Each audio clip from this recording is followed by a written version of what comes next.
What if the same God who feeds the sparrows already has tomorrow handled for you? Maybe peace isn't found in knowing how it will all work out, but in trusting who will. Let's talk about it. Jesus doesn't ignore the realities of bills, sickness, or daily pressure. He meets them head on. And you know what he says? Don't worry.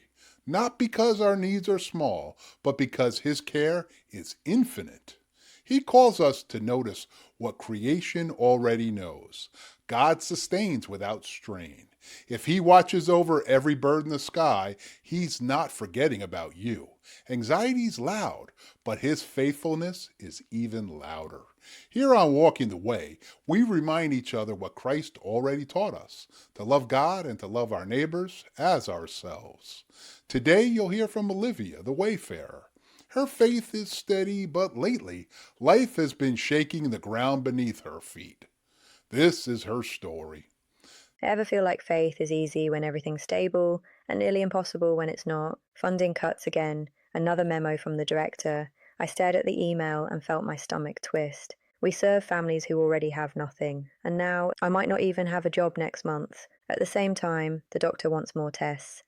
Just to be safe, he said. I nodded, smiled, walked out, and couldn't breathe until I hit the parking lot. The next morning I went for a walk, half prayer, half escape. I passed the same park I always do, but today a tiny bird landed right in front of me. I froze. It hopped once, pecked the ground, looked up like it knew something I didn't. The verse I'd read years ago came back. Look at the birds of the air. It didn't fix the bills. It didn't change the diagnosis, waiting in an envelope. But something in me unclenched. If he feeds the birds, he'll feed me too. Maybe not how I planned, but enough for today. That's Olivia's story. Matthew 6 doesn't tell us to ignore reality, it calls us to reframe it. Anxiety tries to run the future before it arrives.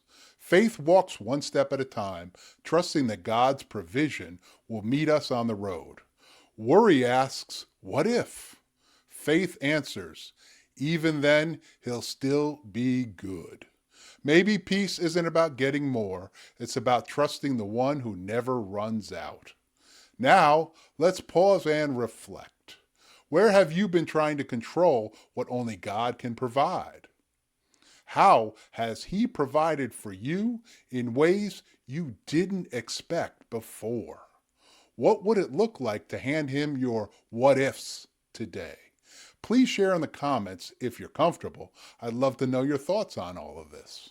Let's take a step with Him by doing this walking practice today. Step outside for 5 minutes.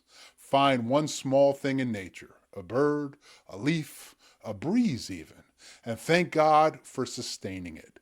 Then whisper, you'll sustain me too. If worry's been stealing your sleep and you can't see how it will all work out, let's bring that fear before the Father together. Dear Father in heaven, whom through you truly all things are possible. You see every unseen fear, every anxious thought, every unpaid bill. Teach us to rest in your daily bread, to trust that your care does not depend on our control. Provide for every need, Lord, not just in what we hold, but in what we hope for. Help us to trade our worry for wonder, our striving for surrender. I pray all of these things in your name, Jesus Christ. Amen. If you've been struggling to pray because your thoughts won't slow down, that's okay. Just talk. But if you'd like a simple guide to help you start, drop pray below and I'll share the one I used today. I hope this video brought Christ into your thinking now. If you want to learn how faith quiets fear, the next devotional is waiting right here for you. I look forward to seeing you over there.